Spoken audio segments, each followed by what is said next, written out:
At nakapagpasya na ako sa inaalok mo sa akin kanina. Payag na akong pumalit sa'yo dun sa trabaho mo sa Japan.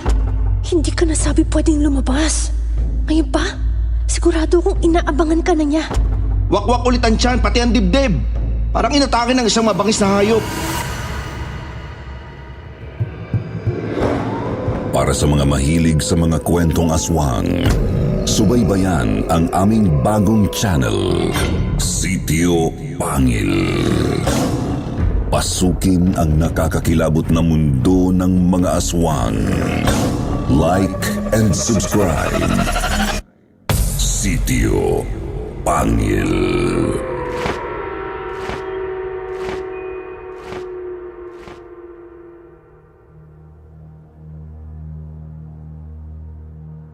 Tulad din ba kitang isang ambisyosa? Kung oo, bagay na bagay sa iyo ang kwentong ito. Lahat naman siguro ng mga nasa laylayang tulad ko, minsan ang nangarap na umangat at magkaroon din ng marangyang buhay. Hindi ba? Pero ang tanong, hanggang saan nga ba ang kakayanin mo para lang sa pangarap mong pagyaman? Ako nga pala si Carmen, hindi ko tunay na pangalan. Tubo mula sa probinsya ng Quezon. At ito ang aking kwento.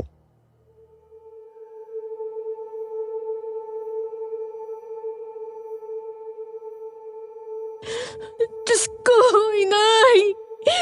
Bakit niyo ginawa yun? Bakit ngayon pa? Bakit ngayon pa kung kailan sa wakas gumaganda ng buhay natin? Elena, wala na akong ibang pagpipilian. Kung hindi ko ginawa to, hindi rin tayo magkakaroon ng katahimikan. Hindi siya titigil hanggat hindi niya nakukuha ang gusto niya, anak. Tawarin mo ako. Naiintindihan mo ba yung sinasabi mo, Nay? Ang hirap ng buhay sa Japan. Alam niyo ba yun? Ngayon na lang ulit ako nakaramdam ng kaunting pag-asa tapos ganito pa. Hindi ko ginusto to, anak. Alam mo hindi ko gustong isakripisyo ka pero wala na akong magagawa pa. Nandito na to eh. Patawarin mo na lang ako, anak. Lahat ng sakripisyo ko, Nay. Lahat ng hirap na tiniis ko sa Japan para lang sa atin. Lahat ng yon, mababaliwala na lang ngayon dahil sa ginawa niyo. Paano na tayo ngayon, Nay? Paano na yung magandang buhay na pangarap ko para sa atin? Hindi ko alam, anak. Ang magagawa ko na lang ngayon eh, ipagdasal ka. Dasal? Nagpapatawa ka ba, Nay? Sa tingin niyo po ba, pakikinggan pa tayo ng Diyos ngayon? Nay, matagal nang itinakwil ang Diyos sa mga kagaya natin. Hindi niya tayo matutulungan. Dahil ang turing niya sa atin, mga Tao po? Tao po? Kanina, nandiyan ka ba? Ako to, si Carmen. Yung kababata mo? Mukhang may bisita ka yata, anak. Ayusin mo muna ang sarili mo bago ka humarap. Sa kwarto na muna ako. Lalabas na lang ako ulit mamaya kapag oras na ng hapunan.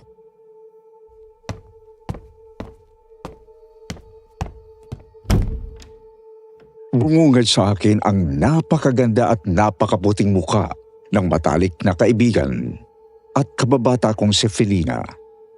Pagbukas ng pagbukas niya ng maganda at eleganteng pintuan ng newly renovated nilang bahay noon.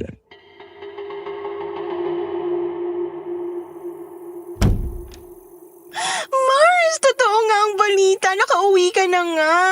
Grabe, ang ganda-ganda mo na. Ang puti-puti mo. Ay, pero teka. Kailan ka pa nga pala dumating? Ikaw hindi ka man lang nagpasabi. Kung di pa ako pinuntahan ng pinsan ko sa kabilang barangay, hindi ko pa malalamang nakauwi ka na pala galing Japan. Nako, Carmen. Kagabi din kasi ako dumating. Sa totoo lang, hindi pa nga ako nakakapagligpit ng mga gamit ko dahil kagigising ko lang. Ayun nasa maleta ko pa. Hindi ko pa naayos. Halos manghaba ang linggo ko noon sa pagsilip ng mga inginusong maleta ni Felina sa akin matapos niyang lawakan ang pagkakabukas ng kanilang pintuan. Kulang na lang na mamatay ako sa inggit nang makita ko kung gaano kaganda ang loob ng bahay nila. Pero pinilit kong itago ang nararamdaman ko ng mga sandaling yon. Sayang naman. Manghihingi pa naman sana ako sa'yo ng sabon at lotion.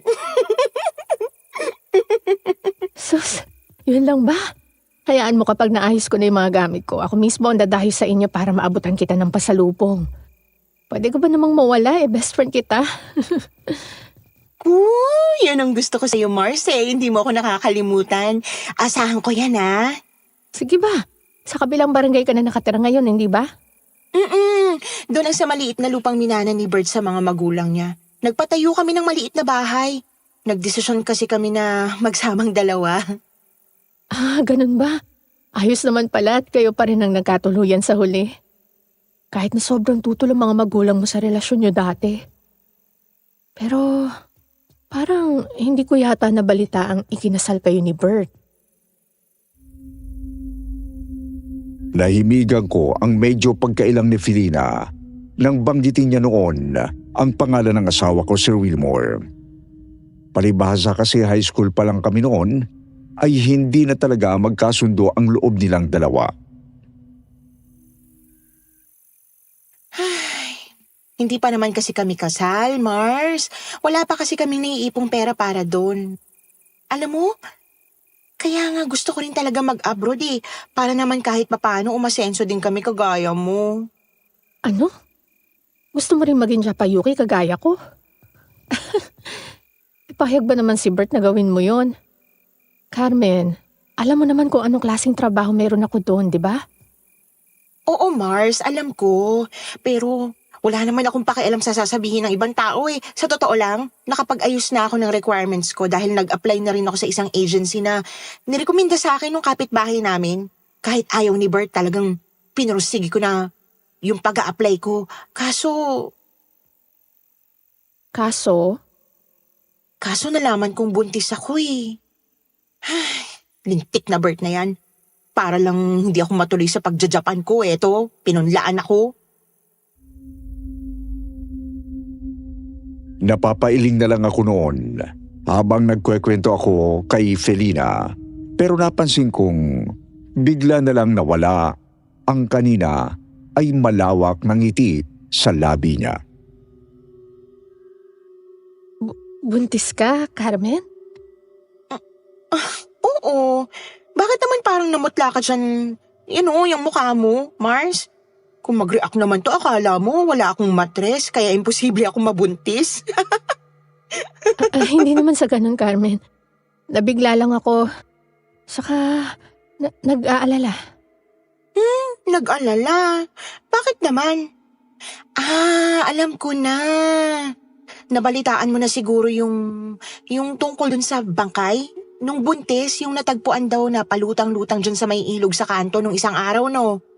Sa bagay, kahit si Bert nag-alala rin nung nabalitaan namin yun. Halos ayaw na kasi akong palabasin sa bahay. Bangkay ng buntis? Oo, yun nga. Yun nga ang dahilan. Kaya nag-alala ako bigla sa'yo. Mag-iingat ka palagi, Carmen, ha? Grabe naman kasi talaga yung nangyari dun sa buntis na yun, Mars. Brutal masyadong pagkamatay. Abay, nung natagpuan daw yun, wakwak ng dibdib hanggang tiyan. Nawawala na raw lahat ng mga laman loob, pati yung mismong sanggol na dinadala niya. Pati nga raw mata, wala na Daig pa raw niyang tinorture. Alam mo, kung hindi lang masyadong moderno na ang panahon ngayon, malamang sa malamang ha? Iisipin na naman ng mga taga rito sa atin, aswang ang gumawa nun. Carmen, sige na. Dadalawin na lang kita sa inyo para makapagkwentuhan ulit tayo. Mag-aayos pa kasi ako ng mga gamit ko Ay, ganun ba? O siya, sige, mauna na ako. Pasensya ka na kung naistorbo kita ng ganito kaaga ha. Hindi ko nagawang itago ang pagkadismaya ko nang mahimigan kong parang pinagtatabuyan yata ako ni Felina. Nakaramdam ako ng biglang pagkapahiya. Matagal ko na kasi na talagang pangarap ang makarating sa Japan. Kaya't excited akong makipagkwentuhan sa kanya para malaman ang mga naging karanasan niya doon. Hindi naman lingid kay Felina ang tungkol doon. Inakala kong mauunawaan niya ako. Pero hindi pala.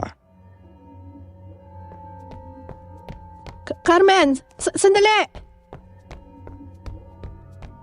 Dali-daling pumasok si Felina sa bahay nila matapos niya akong pigilan. At tarantang naghalongkat ng mga gamit sa kanyang maleta. Pagkatapos ay bumalik siya sa pwesto kung saan kami nag-uusap kanina. Ito na yung hinihingi mo sabon at lotion, oh. Saka tong pabango, sa'yo na rin. Dadagdagan ko pa yan pagdalaw ko sa'yo. Promise, babawi ako. May gagawin lang ako ngayon. Sige, pakisabi na lang kay Aling Cora dumaan ako. Mukhang tulog pa yata siya eh. Tanguda lang ang isinagot sa akin ni Felina noon. Pagkatapos ay tinalikuran ko na siya. Aaminin kong sobra talaga ang naramdaman kong pagtatampo noon kay Felina. Lalo na't hindi man lang niya ako kinumusta. Hindi ko man lang tuloy masabi sa kanya na hindi talaga kami okay nang kinakasama kong si Bert ng mga panahong yon. Pero kinabukasan, mga bandang 10:00 yata yun ng umaga, nang bigla na lang dumating si Felina sa bahay namin. Dala ang iba pang mga pasalubong para sa akin gaya ng kanyang pangako.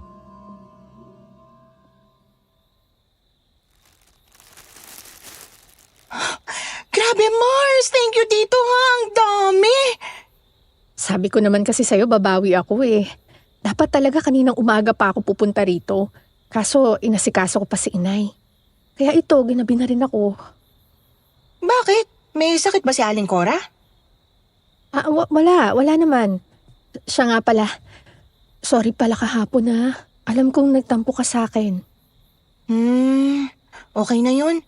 Pasensya ka na rin ha. Alam mo na, buntis kasi kaya napaka-sensitive ko rin ngayon. Kahit naman noon pa talagang matampuhin ka na, no? Kaya nga sanay na sanay ako sa'yo eh. Pero, teka. Nasaan nga pala si Bert? Bakit ikaw lang mag-isa rito sa bahay mo? Biglang nawala ang ngiti sa labi ko nang bigla akong tanungin ni Felina tungkol kay Bert. Nag-iwas ako ng tingin bago ko siya sinagot. Nasa trabaho eh. Mamaya pa siguro uwi nun. Eh bakit bigla yatang nanghaba ang nguso mo nang marinig mong pangalan ng kinakasama mong yon? Ayos lang ba kayong dalawa? Sa totoo lang, Mars, hindi eh. Hanggang ngayon iinis pa rin ako sa kanya dahil sobrang tutol niya dun sa pangarap ko na yung pag-abroad. Alam mo, kaya nga talagang sinadya niyang buntisin ako eh. Dahil alam niya mismo sa sarili niya na kahit anong gawin niyang pagtutol, itutuloy ko pa rin ang plano ko. Yun nga rin sana ang gusto ko ipakiusap sa'yo, Felina eh. Kapag nakapanganak ako, baka naman pwedeng tulungan mo kung makapag-Japan din katulad mo. Isama mo ko. Naku, Carmen. Hindi ako sigurado tungkol dyan eh. Ha? Bakit naman? Hindi ko kasi alam kung babalik pa ako ng Japan o hindi na. Ano? Sayang naman ang trabaho mo dun, Mars. Hindi pa naman ako sigurado. Kaya nga pinag-iisipan ko mabuti ang magiging desisyon ko. Biglaan din kasi to. Tama. Pag-isipan mong mabuti, Felina. Alam mo, kung ako nasa posisyon mo ngayon, hindi ko nabibitiwan yung oportunidad na meron ka. Kung pwede nga lang na umalis ako ng buntis dito sa bansang to, gagawin ko eh. Naiisip ko nga, sana pala, nakinig na lang ako sa magulang ko noon para naman...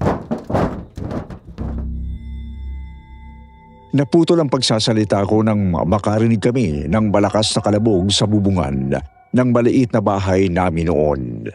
Napatingala kami ng sabay ni Felina sa kisame. Ha? Ano yun? Ang lakas ng kalabog nun ah. Parang may tumalon sa bubong. Wala lang yun. Baka naman pusa lang. Ano yung na yun? Ay, ang lansa ha? Umaalingasaw bigla ang buong bahay eh. Grabe. Bumabaliktad ang sikmura ko. Alam mo, Carmen, ang mabuti pa lumabas na lang muna tayong dalawa para kumain. Magbanding tayo. Mamaya na tayo umuwi kapag nandito na si Bert. Para may kasama ka. Sige, basta libre mo ako ha. Dali-dali akong hinila ni Felina noon palabas ng bahay. Pagkatapos ay dire-diretso siyang pumara ng tricycle. Habang nakasakay kami sa tricycle, hindi ko mapigilang mapansin tila may kakaiba kay Felina. Parang balisa siya at panay ang sulyap sa paligid na akala mo may iniiwasan. Pero dahil excited ako noon sa banding namin, sinubukan ko na lang na huwag intindihin yon hanggang sa makarating nga kami sa bayan.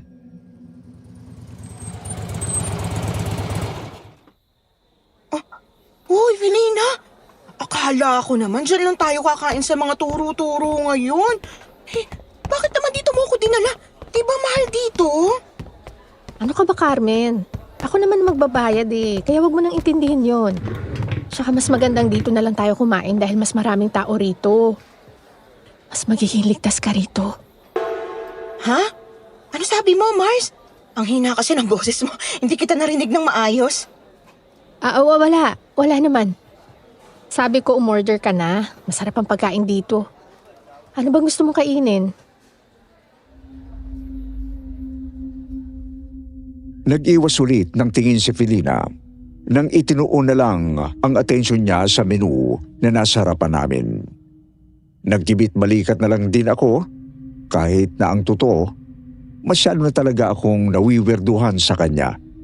Lalo na at ilang beses ko na siyang nahuhuling panay ang sulyap sa akin simula pa kanina habang nasa biyahe kami. Mars, ayos ka lang ba?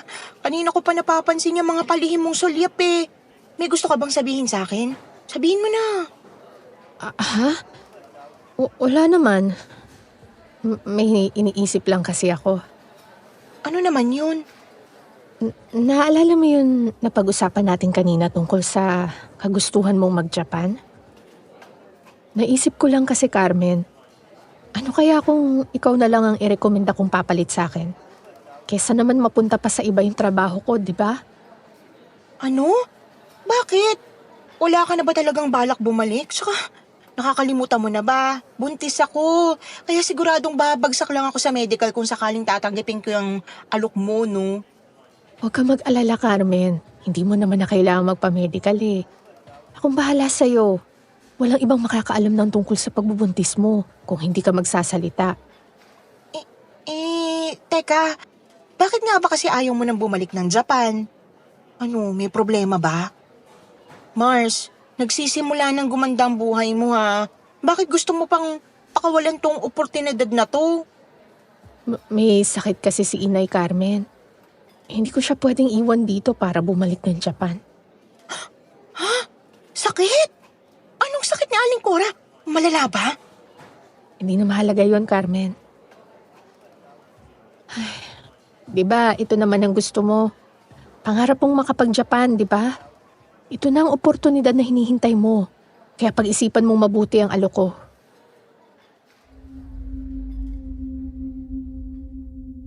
Dahil sa naunang pag-uusap namin yon ni Felina, naging tahimik tuloy kami sa mga sumunod na sandali.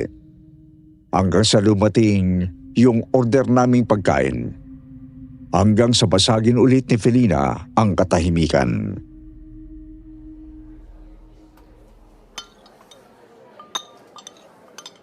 May nakalimutan nga pala akong ibigay sa'yo kanina, Carmen. Eto oh. Regalo. Nox, big time ka talaga, Mars, ano? Ano bang laman nito? Mamaya mo na buksan pag uwi mo sa inyo. Kapag nakita mo na kung ano yan, wag na wag mo nga alisin yan sa katawan mo, ha? Lagi mong dalhin yan kahit saan ka magpunta.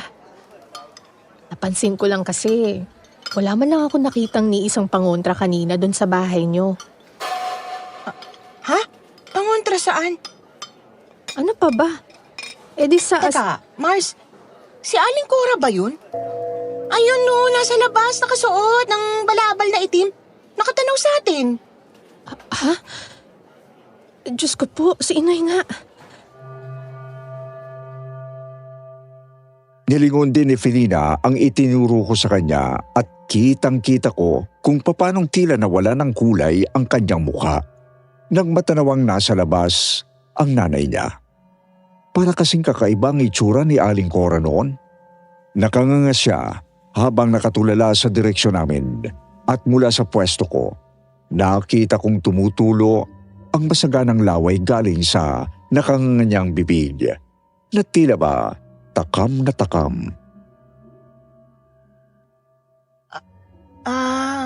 Felina, huwag ka sanang ma-offend Pero, bakit naglalaway ang nanay mo? Tsaka, ang putla-putla ng balat niya Sa totoo lang nakakatakot ang itsura niya. Pero hindi pinansin ni Felina ang tanong kong yon na Sir Wilmore. Bagkus ay parang nagmamadali lang yang iniba ang usapan. Carmen, ayos lang ba kung iwanan na kita rito? Ibibigay ko na lang sa'yo yung pambayad para dito sa mga kinain natin. Pasensya ka na. Hindi na kita maihahatid pa uwi sa inyo, ha? Sige, ayos lang. Mukhang hinihintay ka na ng nanay mo Parang gutom yata siya Bilisan mo na at baka mawala pa siya sa paningin mo. Salamat ulit, Mars. Basta pag-isipan mo yung pinag-usapan natin, Carmen, ha? Pag-desisyon ka na agad. Mag-usap na lang ulit tayo sa ibang araw. Ako ang dadalaw sa inyo. Tango na lang ang tanging na isagot ko kay Felina bago siya dali-daling nagtatatakbo para puntahan ang nanay niyang si Aling Cora. Na ng mga sandaling yon ay hindi pa rin inaalis ang masamang pagkakatitig sa akin. Hanggang sa hinila na siya ni Felina pasakay sa tricycle na nakapila sa kabilang kalye. Napailing na lang ako nang sa wakas ay mawala na sila sa paningin ko. Naku, nakakaawa naman si Aling Cora. Mukhang nag-uulyanin na, kay bata-bata pa man din.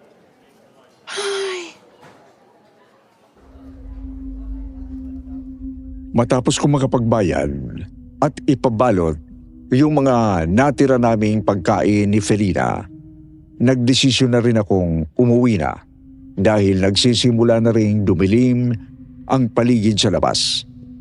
Pasado 6:00 na rin kasi ng gabi, kaya sigurado akong may 1 oras na rin nakauwi ng bahay ang kinakasama kong si Bert.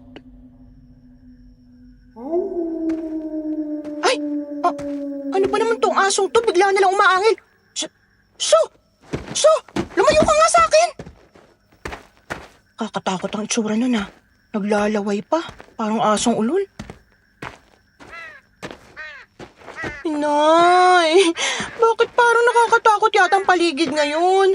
Bakit kasi dito ako binaba ng mamang tricycle na yun yung pampahay namin.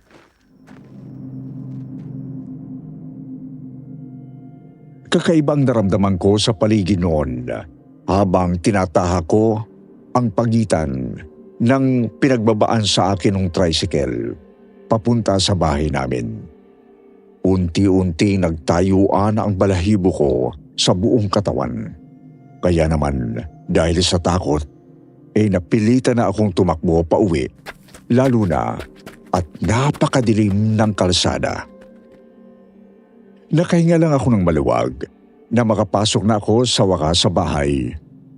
Inabutan ko ang asawa kong si Bert na nakaupo ng matuwid sa silyang iniharap niya sa pintuan habang nakahalukip-kip ang mga braso.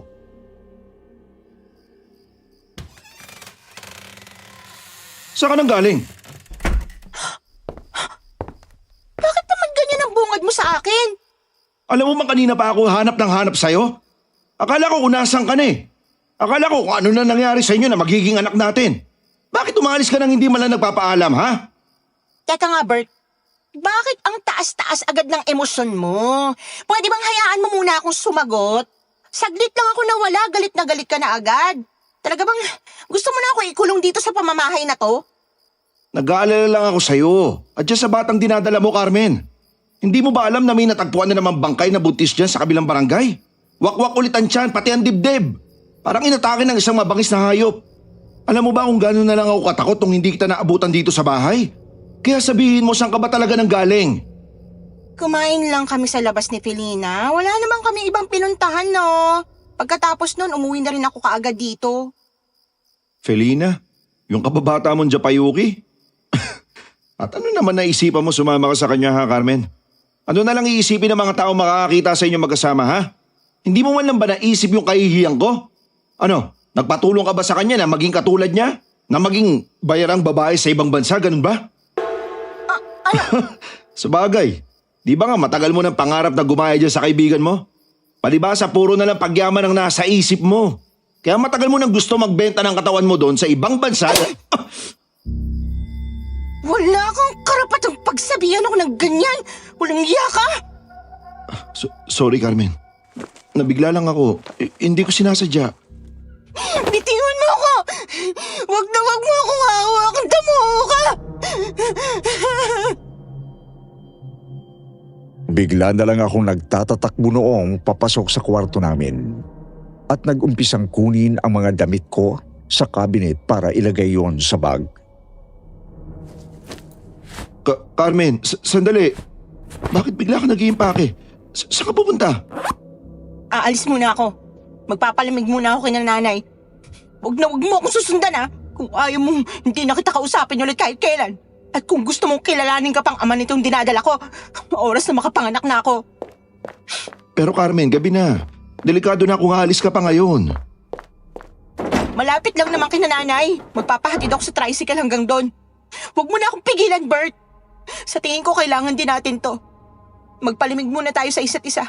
Baka sa susunod na pagtatalo natin, tuluyan ang masira ang relasyon na to. Pero, Carmen... Kitang-kita ko ang labis sa pagtutol noon sa mukha ng kinakasama kong si Bert. Hanggang sa tuluyan na akong makalabas ng maliit naming bahay. Nagbabadya pa naman ang malakas na pag-ulan. Kaya alam kong gustong-gusto niya akong sundan ng mga sandaling yon. Pero wala siyang magawa kundi sundin na lang ang gusto ko dahil sa takot na baka tuparin ko ang mga banta ko sa kanya.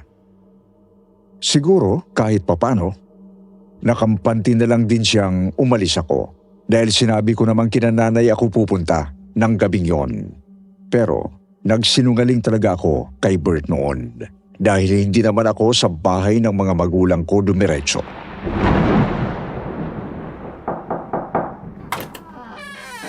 Lumangit-ngit ang pintuan ng bahay ni Felina habang unti-unti yung bumubukas. Pagkatapos ay tumambad sa akin ang mukha ng matalik kong kaibigang tila gulat na makita ko sa harap ng kanilang bahay. Carmen, anong ginagawa mo rito? Bakit ka nagpunta ng ganitong oras? Mars, pwede bang makituloy muna ako dito sa inyo kahit na ilang araw lang? Nag-aaway kasi kami ni Bert kaya lumayas. Ano? Nasisiraan ka na ba ng bait, Carmen? Bakit naman ginawa mo yun? Ano ka ba? Pasensya ka na, Mars. Nag-away na naman kasi kami ni Bert pag uwi ko kanina. Nagalit siya sa akin kasi sumama ako sa iyong mamasyal. Ininsulto niya kagustuhan ko mga ibang bansa. At nakapagpasya na ako sa inaalok mo sa akin kanina. Payag na ako, Mars. Payag na akong pumalit sa'yo dun sa trabaho mo sa Japan. Carmen, saka na ulit natin pag-usapan ng tungkol dyan. Sa ngayon, mas mabuti kung umuwi ka na muna sa inyo. Dahil baka mapano ka rito. Wrong timing talagang punta mo kaya... Ngunit pinutol ng muling pagkulog at pagkidlat ang anumang sasabihin sana ni Felina sa akin. Kasabay ng biglang pagbuhos na rin ng malakas na ulan. Felina, hindi mo na ako pwedeng itaboy pa uwi. Papasukin mo na lang ako, please. Ang lakas na ng ulan, oh. Diyos ko, may bagyo pa yata. Hindi talaga pwede, Carmen. Si nanay kasi... Oo nga naman, Felina, anak. Bakit hindi mo papapasukin yung kaibigan mo rito sa loob? Lalakas pa yung ulan na yan. Mas maiging dito na lang siya magpalipas ng gabi. Bigla na lang akong napasulyap noon sa likod ng bahagya lamang nakabukas na pintuan ng bahay ni na Felina nang bigla na lang may magsalita. Napangiti ako nang makita ang nanay ng kaibigan ko, si Aling Cora, na mukhang mas maayos na ngayon kumpara nang makita namin siya kanina sa bayan. Magandang gabi ho, Aling Cora. Nandyan ho pala kayo. Magandang gabi rin sa'yo, Iha. Halika, pumasok ka. Mahamog na dyan sa labas. Masamang nahahamugan ng buntis na katulad mo. Naku, maraming salamat ho, Aling Cora. Naikwento mo na pala sa nanay mo na buntis ako eh. Wala nang nagawa pa si Felina nang tuluyan na akong makapasok sa bahay nila. Ay, ano ba yan? Nabasa tuloy ang damit ko. Saan ako pwedeng makapagpalit, Mars? Doon sa kwarto ko. Halika, sasamahan na kita sa loob. Sige. Pero teka, bakit pa napakadilim dito sa loob ng bahay niyo, Mars? Naputulan ba kayo ng kuryente? Panay kandila kasing ilaw niyo eh. Hindi. Masyado lang talagang sensitibo sa liwanag ang mga mata ko ngayon. Kaya hanggat maaari, hindi kami nagbubukas ng mga ilaw dito. Sana'y ayos lang sa'yo yon, Carmen. Naku, ayos lang naman ho, Aling Cora. Natanong ko lang naman ho. Sanay naman ho ako sa dilim. Carmen, halika na rito sa kwarto. Akin na yung mga gamit mo at ako nang magdadala. Sige. Bilisan niyo, Felina, ha? Hihintayin ko kayo rito sa salas. Samahan niyo ako rito dahil naiinip ako. Nay. Sa totoo lang, Sir Wilmore, ng mga sandaling yon, ay hindi ko na maiwasang mapansin ang kakaibang pagbabago sa kilos ni Aling Cora. Hindi naman kasi siya ganun dati. Dahil nakilala ko siya noon bilang ang masayahin at masiglang ina ng matalik kong kaibigan. Nanibago talaga ako sa mga kilos niya ng gabing yon, lalo na at naalala ko sa kanya ang yumao niya rin na mismong ina, si Aling Dolor, na kinatatakutan yata ng halos lahat ng mga bata sa barangay namin noon, kabilang na ang mismong apo nitong si Felina. Mars, parang kakaiba yata ang nanay mo ngayon, ano? Parang hindi na siya yung dating Aling Cora na palaging nagbibigay sa akin ng baon kapag hindi ako binigyan ng nanay ko. Parang ang seryoso niya. Tsaka, medyo nakakatakot ang aura niya, ha? Sa kalagitnaan ng pagbibis ko ay hindi ko maiwasang sabihin yung kay Felina. Wala naman akong nakuhang sagot sa kanya, kaya nagpatuloy lang ako sa pagsasalita. Kung hindi ko nga lang alam na matagal nang pumanaw yung nakakatakot mong lola, yung si Aling Dolor, iisipin ko siya si Aling Cora ngayon. Hindi ba't sinabi ko naman kasi sa'yo, may sakit ang nanay ko, Carmen. Kaya nga hindi ka na dapat nagpunta pa rito. Pasensya ka na talaga, Felina, ha? Ayoko kasing umuwi kina nanay dahil sigurado akong kung ano-ano na namang sasabihin nila tungkol kay Bert kapag nalaman nilang magkaaway kami ngayon.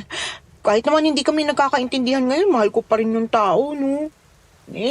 Ayokong sumama lalong tingin sa kanya ng mga magulang ko. Kung ganun, edi umuwi ka na ulit sa kanya. Sasamahan kita. Ihatid kita sa inyo, Carmen, para makapag-usap kayo ni Bert. Uy, sandali nga, Mars. Bakit ba parang kanina mo pa ako pinagtatabuyan? Ano ba nangyayari sa'yo? Hindi mo kasi naiintindihan, Felina. Hindi ka dapat nagpunta rito. Ipapahamak mo lang ang sarili mo. Ha? Felina, ano ba talagang ibig mo sabihin? Hindi kasi kita ha? Ano yun? Parang may umaangil na aso? Carmen, Lumayo ka dyan sa may bintana. Sir Wilmore, nagulat na lang ako nang bigla akong hilahin ni Felina palayo sa malaking bintana ng kwarto niya na natatakpan naman ng frosted glass at makapal na kurtina. Mars, ano bang...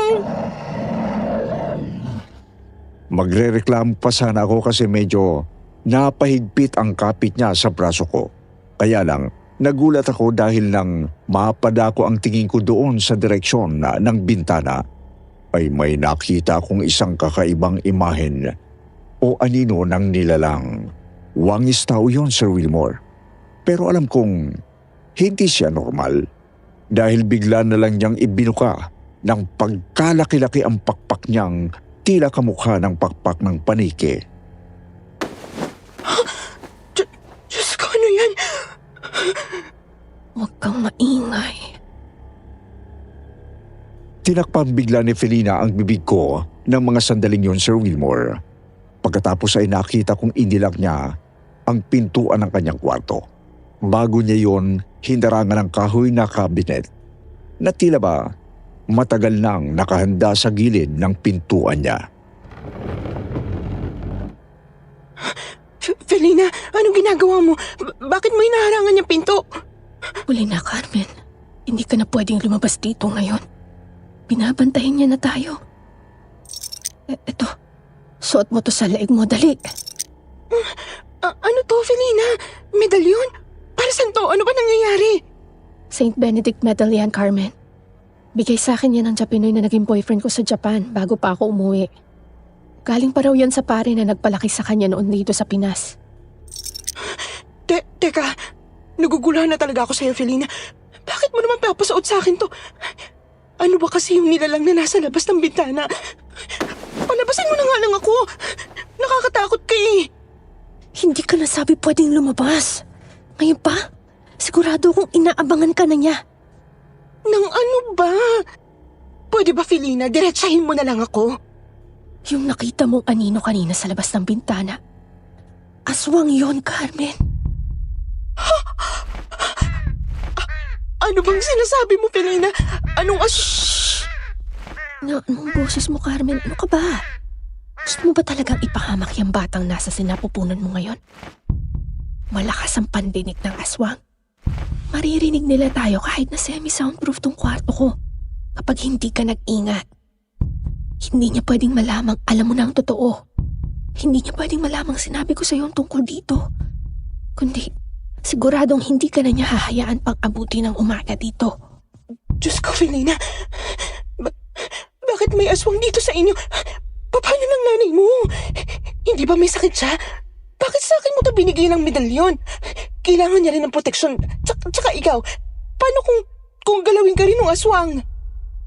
Hindi mangyayari yun, Carmen. Hindi magagawang saktan ng aswang ang kanyang anak. Lalong-lalong na ang sarili niya. Anong sabi mo?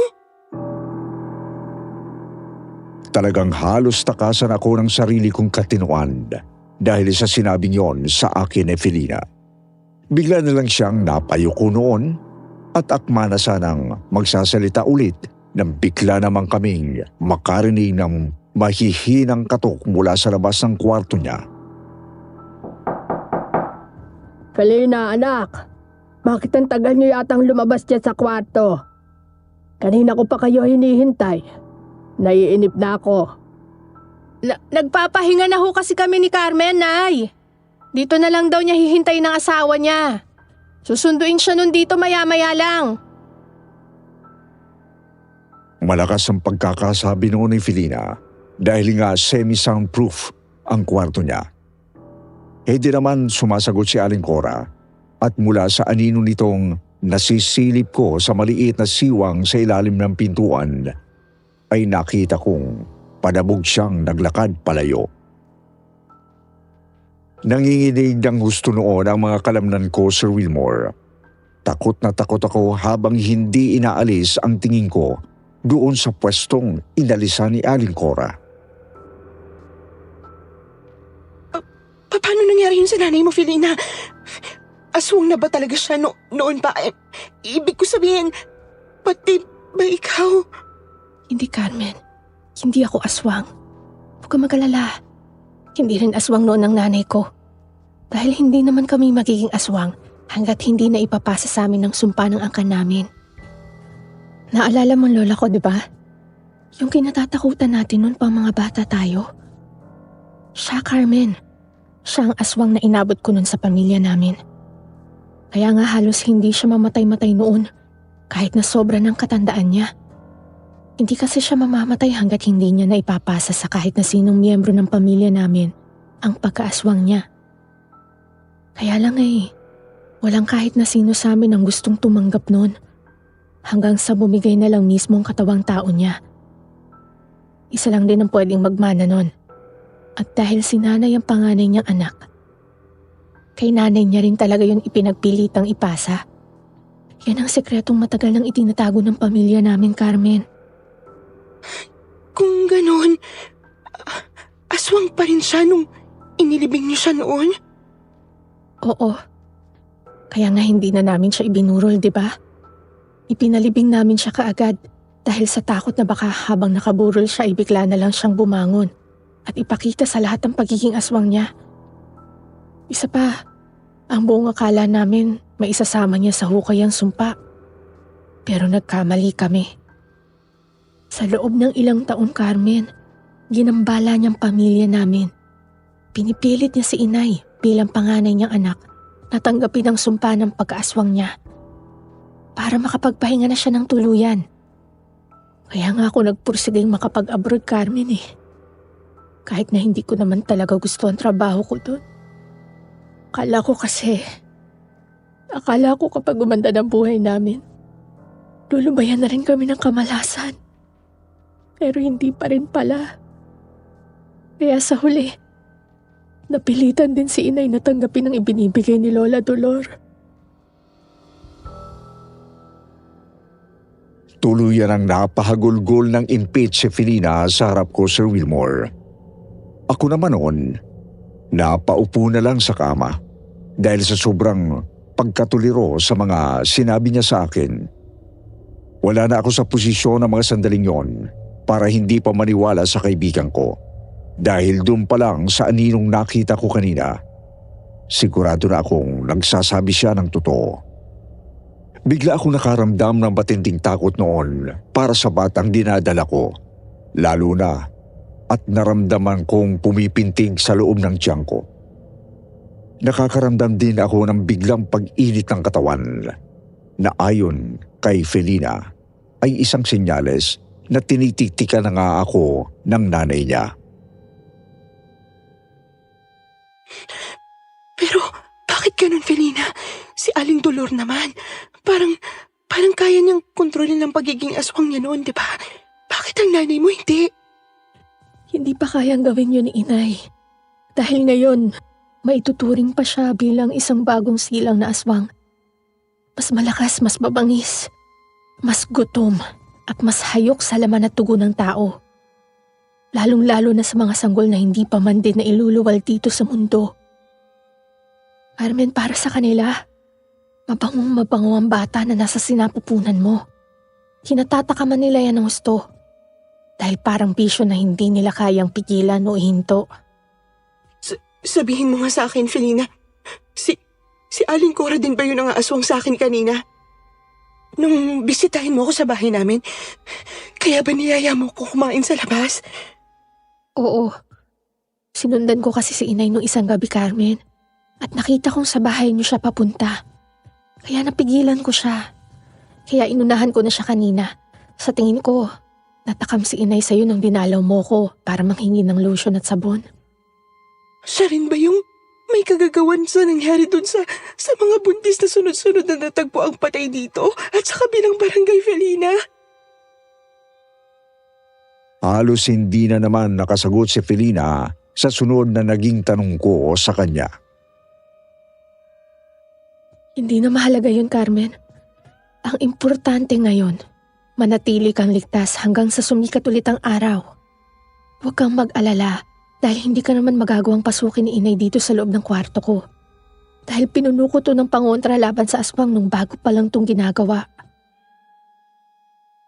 Pero kasasabi pa lang ni Felina ang tungkol doon, Sir Wilmore. Sunod-sunod na katok na naman ang narinig namin sa pintuan ng kanyang kwarto. Sa pagkakataong ito, mas malalakas ang mga yon, mas galit. Felina! Carmen! Talaga bang hindi kayo lalabas sa silid na yan? Kanina pa ako naghihintay sa inyo. Naiinip na ako! Hindi kami sumasagot ni Felina. Nakiramdam lang kami pareho.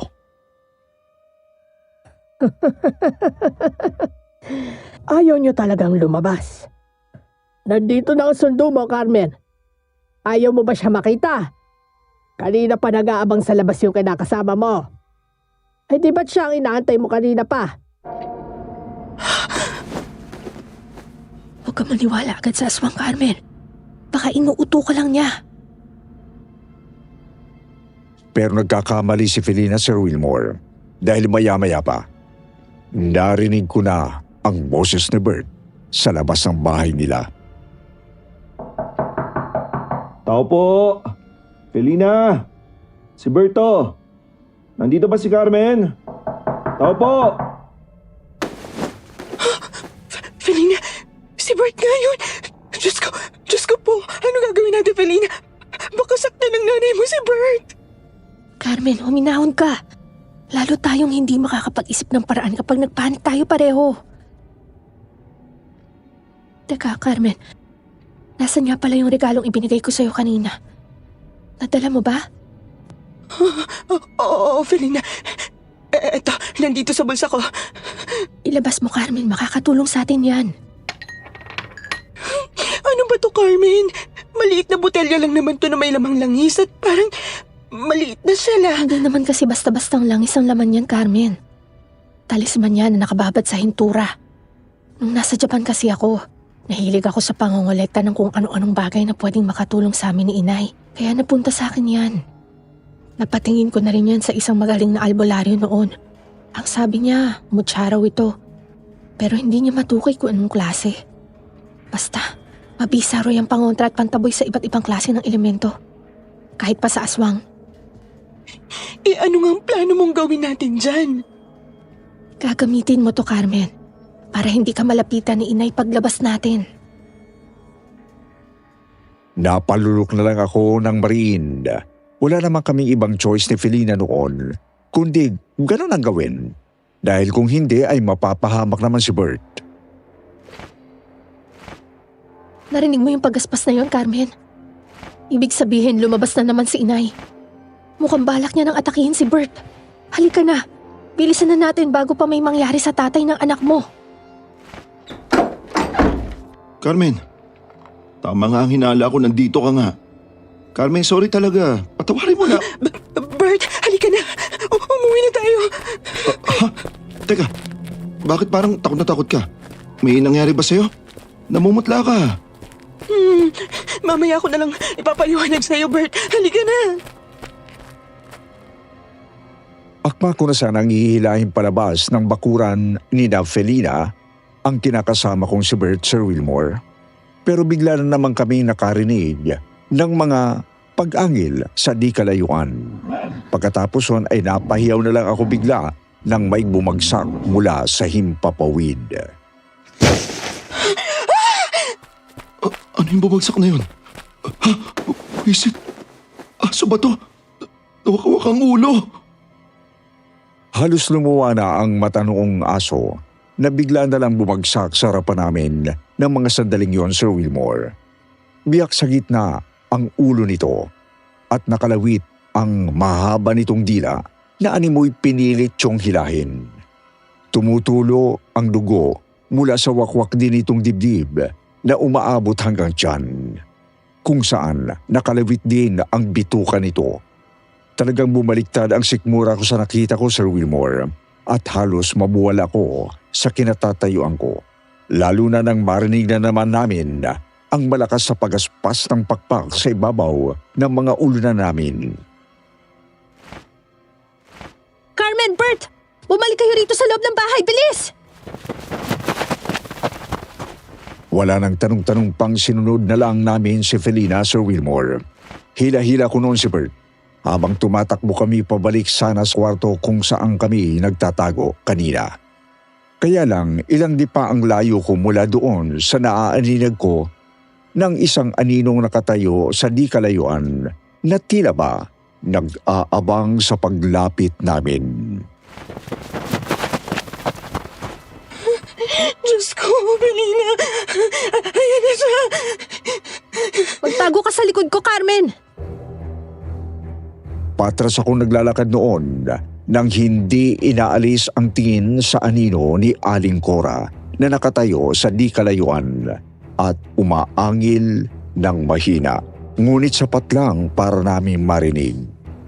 Habang si Felina naman ay humakbang paabante para itago ako sa likuran niya. Nay, tama na to! Nakikiusap ako sa inyo! Huwag si Carmen! Huwag ho ang kaibigan ko! Hayaan nyo na silang tumakas, Nay! Huwag nyo na ho silang habulin! Habulin?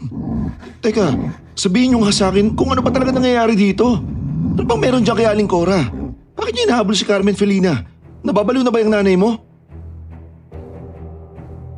Kahit madilim ang halos buong paligid ng bahay ni Felina, hindi pa rin nakaligtas sa paningin ko noon ang biglang pagbaling ng tingin ni Aling Cora papunta sa direksyon ng kinakasama kong si Bert.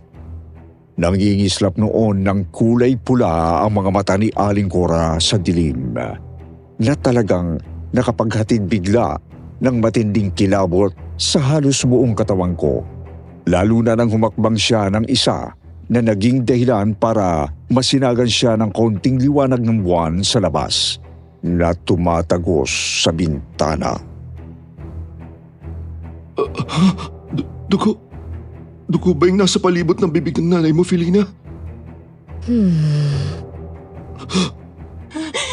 Bert, lumayo ka sa kanya!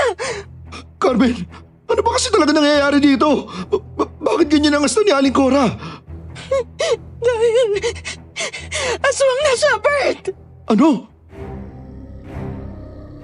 Pero bago pa man makapag-react ng gusto noon si Bert, kitang-kita namin bigla na lang siyang tinangkang atakihin ng aswang sa pamamagitan ng pangangalmot nito gamit ang mahaba niyang kuko.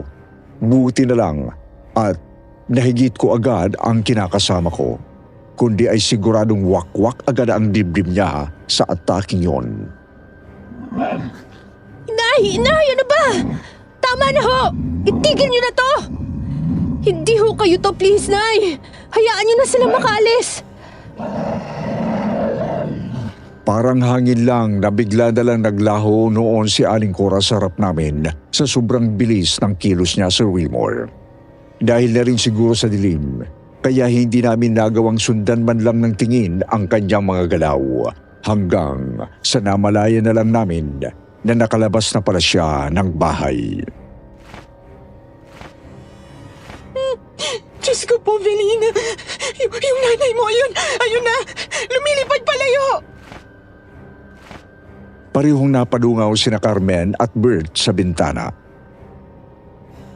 Diyos ko, nananaginip lang ba ako? Carmen, Bert! Wala nang oras! Hindi na dapat kayo maabutan ni Inay. Pagbalik niya rito mamaya. Bago pa man sumikat ang araw. Halina kayo! Sasamahan ko na kayo pa uwi. Bilis! May dala akong tricycle. Tara na.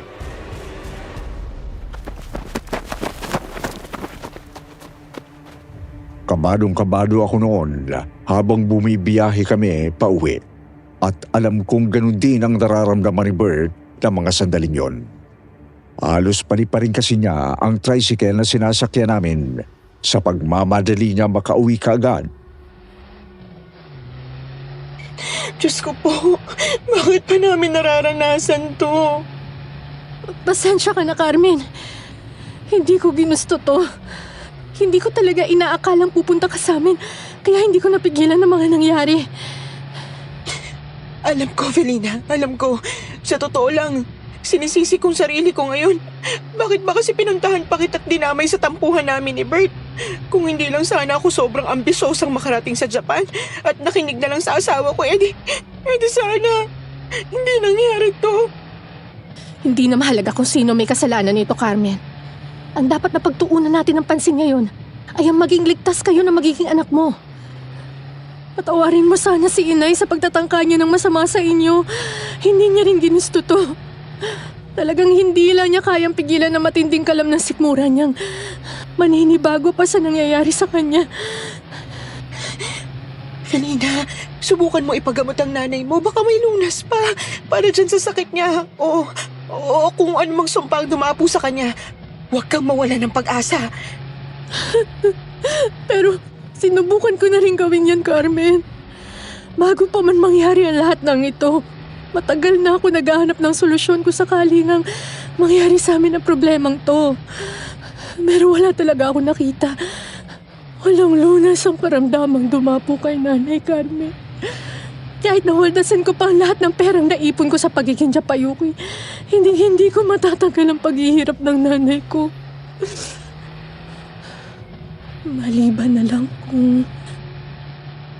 Nandito na tayo.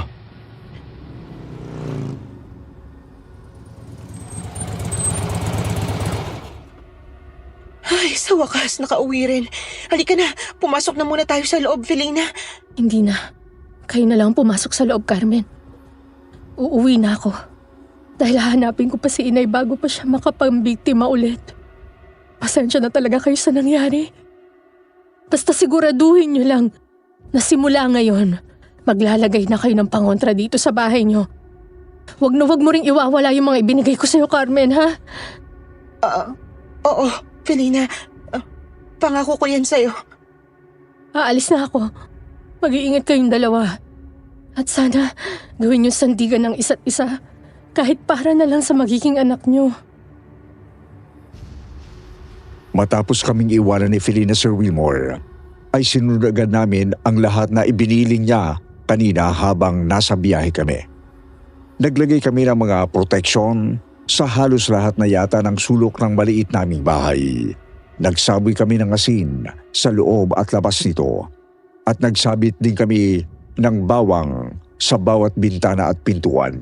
Nagpausok din kami ng insenso nung gabing yon bilang ayon kay Felina ay ayaw na ayaw daw ng nanay niya at ng iba pang uri ng aswang ang amoy noon.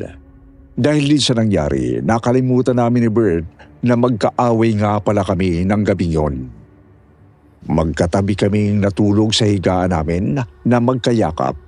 Pareho naming binantayan ang isa't isa sa takot na baka balikan ng aswang ang magiging anak namin. Pero pagkatapos ng gabing yon, hindi naman na kami binalikan pa ulit ni Aling Cora. Unang kahit sino pang aswang sa lugar namin. Dahil na rin siguro sa mga pangontra. Mahigit 2 linggo rin ang nakalipas pero buhat nung huli ay hindi na nagpakita sa akin si Felina. Bagay na kahit ikinababahala ko hindi ko naman magawang solusyonan.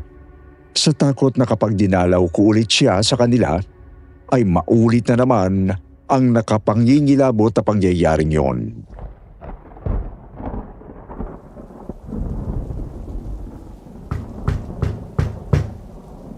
Carmen, Bert, nandiyan na ba kayo, anak? Ang tatay Angelo to.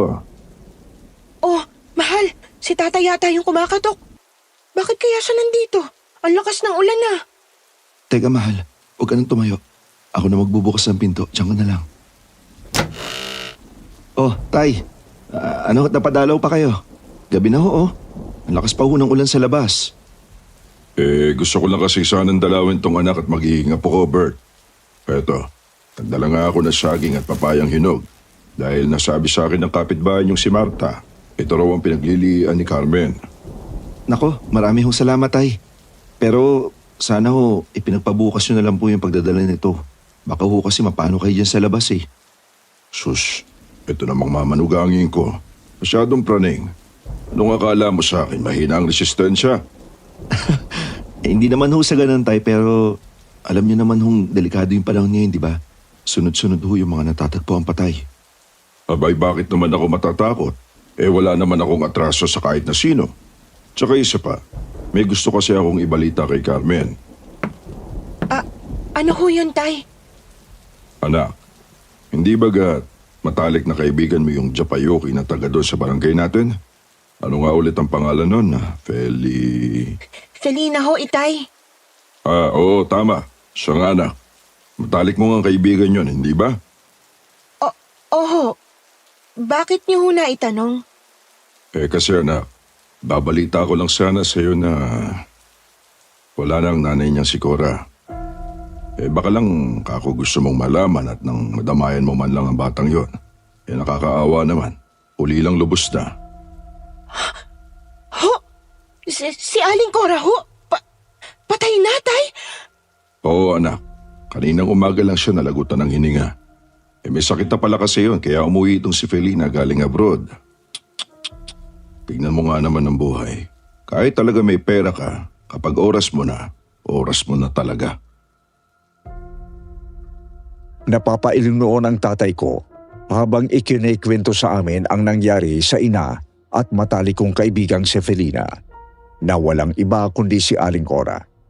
Kami naman ni Bert noon, gulat na gulat din sa nalaman namin na hindi na nga ito nakapagsalita pa at natulala na lang kay tatay. Kumusta naman ho, Tay? Nailibing naman ho ba si Aling Cora? Libing agad? Hindi kaya ata nakikinig sa akin, anak. Ang sabi ko, kaninang umaga lang namatay sa higaan niyang si Cora. Ngayon pa lang ang unang gabi ng lamay niya. Kaya nga nagpunta ako rito sa inyo para balitaan ka. Pinaglalamayan ho siya, Tay? Abay, oo nga. Bakit ba paulit-ulit yung tanong mo, Carmen? Parang bigla na lang akong binuhusan ng malamig na tubig noon, Sir Wilmore. Hindi ko pwedeng makalimutan ang sinabi sa akin ni Felina nung gabing yon, na hindi tuluyang mamamatay ang isang aswang hanggat hindi raw nito na ipapasa ang sumpa sa isa pang miyembro ng kanilang angkan. Kaya nga pagkamatay pa lang noon ng lola niyang si Aling Dolor, ipinalibing na nila ito kaagad dahil sa takot na baka bigla itong bumangon habang nakaburol ito. Kaya kung hindi ganoon ang ginawa ni Felina kay Aling Cora, ibig sabihin,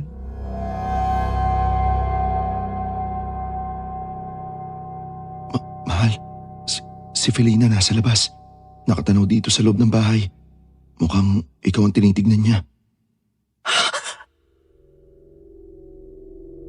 wala nang di isa mang salita ang namutawi noon sa bibig ko nang makumpirma kong nasa labas nga ng bahay namin si Felina at nakikipagtitigan sa akin. Kitang-kita ko ang malaking pagbabago noon ng itsura niya dahil parang biglang bumagsak ang kanyang katawan. Nangayayat siya ng gusto at ang mga mata niya ay kumikislap din ng kulay pula sa dilim. Tulad ng nakita ko kay Aling Cora nung gabing muntik na kaming biktimahin. Dahil doon, lalo tuloy tumibay ang hinala ko na itong si Felina, inako na mula sa kanyang ina ang sumpa ng pagiging aswang. Halo-halong emosyon ang naramdaman ko ng mga sandaling yon, lalo na nang makita kong sa kabila ng malungkot na titig niya sa akin ay pinilit siyang ngitian ako bago siya tumalikod at umalis. Oh, ano't pareho yata kayong biglang namutla dyan dalawa. Ano nangyari sa inyo? Wala ho, Tay. Ito ho kasi si Carmen, ilang gabi na hong inaaswang. Kaya medyo napapraning kami. Pwede ho bang samahan niyo muna siya rito? Maghahagis lang ho ako ulit ng asin sa labas. Ano ka mo? Inaaswang ang anak ko? Aba dapat nagsabi agad kayo sa amin. Hindi pwedeng mapahamak tong magiging apo ko. Bukas na bukas, papupuntahin ko rito ang nanay mo, Carmen. At nang may makasama ka kapag papasok sa trabaho tong si Bert. Huwag ho kayo mag-alala, Tay. Marami naman ho akong pangontra dito laban sa aswang eh. Di maigi kung ganon. Ang mabuti pa, huwag ka na nga munang lumabas itong bahay niyo, anak. Tama itong si Bert.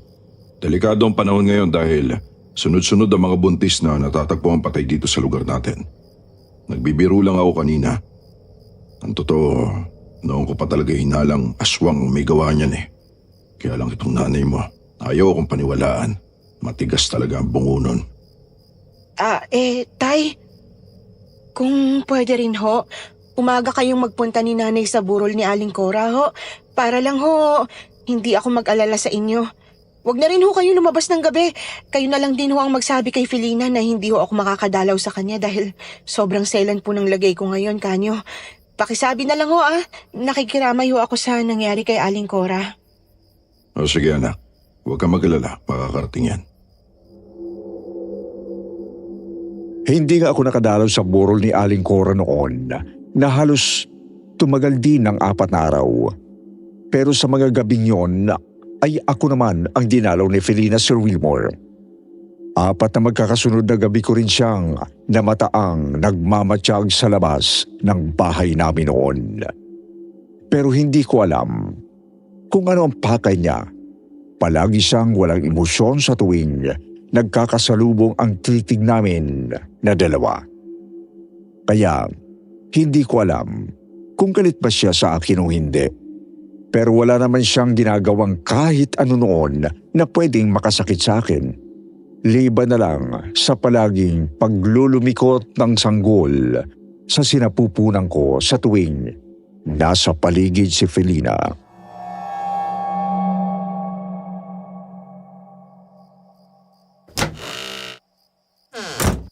Mahal, nandito na ako. Oh, tamang-tama. Mahal, nakaluto na ako ng hapunan. Mag-ahain na ako para sabay na tayong kumain, ha? Mahal, balita ko, nailibing na raw si Aling Cora kanina. Oo, sinabi nga sa akin ni nanay. At ngayon din daw yung flight ni Felina pabalik ng Japan. Alam mo ba yon? Talaga? Nabigla na naman ako sa ibinalita ni Bert anong araw na nailibing si Aling Cora. Sa totoo lang, nagpaalam siya sa akin kanina, Carmen. Ang sabi niya, gusto ko raw niyang puntahan kaya lang natatakot siyang baka mapano kayo ng baby natin kaya ako na lang yung nalapitan niya. Anong sabi niya sa'yo? Gusto lang niya daw magpaalam. Sabi niya, baka hindi na raw kayo magkita pa ulit dahil sa kalagayan niya. Nahihiya raw siya kasi sa'yo. Hindi naman niya sinabi sa akin kung ano yung kalagayan na tinutukoy niya pero sa tingin ko, alam na natin pareho kung ano yun. Bumuntong hininga na lang ako para pigilan ang luhang nagbabadya ng namuo sa mga mata ko. Binenta niya raw yung bahay at lupa nila ng nanay niya doon sa kabilang barangay, Mahal. Hindi na raw siya babalik pa rito sa atin. Kaya gusto niyang sabihin ko sa'yo na hindi raw siya galit sa atin. Hinihiling niya lang din na ilihim natin sa iba pang mga nakakilala sa kanila yung nalaman natin tungkol sa sekreto ng pamilya nila. Mahal na mahal ka raw niya, Carmen. Ingatan mo raw ang sarili mo, pati na rin si baby. Tuluyan na ako napahagulgol ng iyak dahil doon, Sir Wilmore. Sobrang awang-awa ako kay Felina. Pero iniisip ko na lang na baka sa paglayo niyang yon ang makabubuti para sa kanya. Ang tanging nagawa ko na lang noon para tulungan ang best friend ko ay ang ipagdasal na sana ay makahanap pa siya ng gamot para sa sumpang inako niya mula sa kanyang ina. Lumipas ang ilang taon at talagang wala na akong naging balita kay Felina. Ganun pa man, nagpatuloy ang buhay namin ni Bert kasama yung batang ipinagbubuntis ko noon, pati na rin ang 2 pang naging anak namin na ngayon ay pareho na rin malalaki na. Nagpakasal na rin kami ni Bert bago pa man ako mabuntis ulit ng 2nd anak namin noon. Pagkatapos ay naisipan naming magtayo ng maliit na furniture business na swerte namang lumago at hanggang ngayon ay napapakinabangan pa rin ng pamilya namin. Samantala, tungkol naman sa pangarap kong makapag-abroad.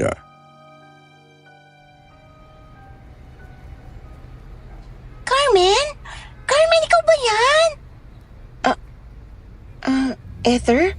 Yung classmate ko nung high school? OMG, Carmen, ikaw nga! Oo, tama ka. Ako nga to si Ether, classmate ni Felina nung high school tayo. Ay, uy, long time no see ah. Kumusta ka na? Eto, hanggang ngayon, Japayuki pa rin. Ah, Japayuki. Nakapag-abroad ka rin pala? Oo, no? Ano ka ba? Di ba nga, halos pagkasunod lang kami nakina. Nakalimutan mo na ba? Ay, teka, kumusta na nga pala yung kaibigan mong yun? Wala na kasi akong balita sa kanya eh. Nasa Japan pa rin ba siya? Nako, pasensya ka na. Ang tagal na rin kasi. Tungkol naman kay Felina, pasensya ka na. Wala na rin kasi akong balita sa kanya eh. Simula nang huli siyang magbakasyon dito, di na ulit siya nagparamdam pa sa akin. Ay, ganun. Nakakalungkot naman. Eh, ikaw naman pala, kumusta? Eto, 3 ng anak. Wow, talaga? Si Bert pa rin ba? Oo, siya pa rin. Ay, ang galing naman. Talagang kayong para sa isa't isa, no? Kaya lang sayang. Aalokin pa naman sana kitang sumama sa akin dun sa Japan. May opening kasi yung agency namin. Diba? Pangarap mo rin makapag-abroad noon pa? Ha? Naku, matagal ko nang kinalimutan ng pangarap kong yan, Ether. Masaya na ako dito sa Pinas ngayon kasamang mga anak at asawa ko. Kaya ako lang naman gusto mag-abroad noon dahil gusto kong makatikim ng maginhawang buhay. Pero ngayon, naipatikim naman na yun sa akin ng mister ko. Ay, sana all! Nakakaingit ka naman, Carmen. Humanap ka na rin kasi na mapapangasawa mo. Ay, nako. Sa panahon ngayon, mahirap na makahanap ng lalaking kagaya ni Bert na responsable, may paninindigan. Kaya napakaswerte mo. Huwag mo nang pakakawalan yan, ha? Huwag ka mag-alala. Talagang hindi na.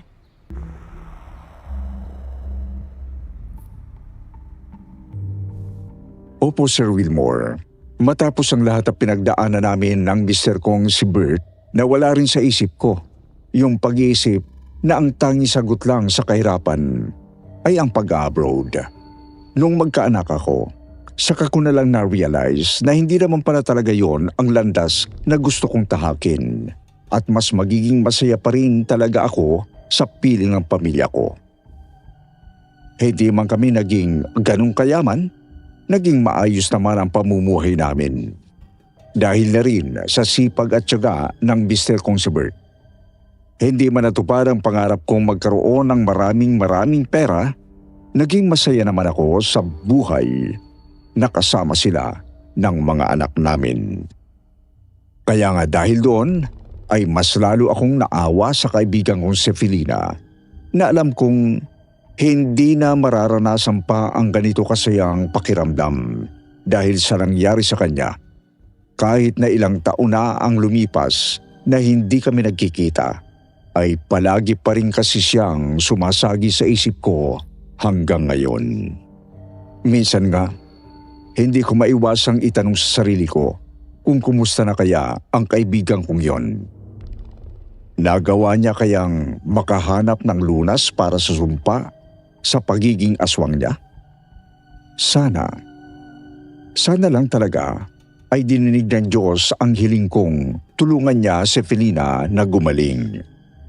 Sana po ay nagustuhan ninyo ang kwentong ibinahagi ko sa inyo ngayong araw, Sir Wilmore, at mga tagapakinig sa programang ito ng Kwentong Takip Silim.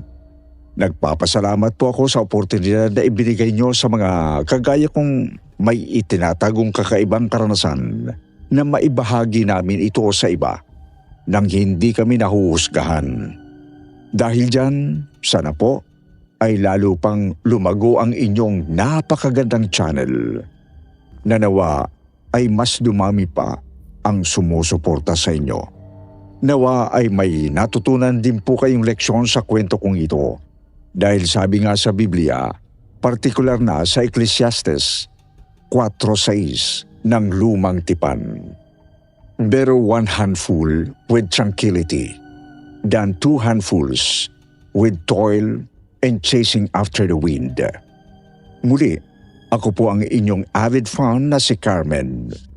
More power po sa inyong kwentong takip silim at magandang araw po muli sa inyong lahat.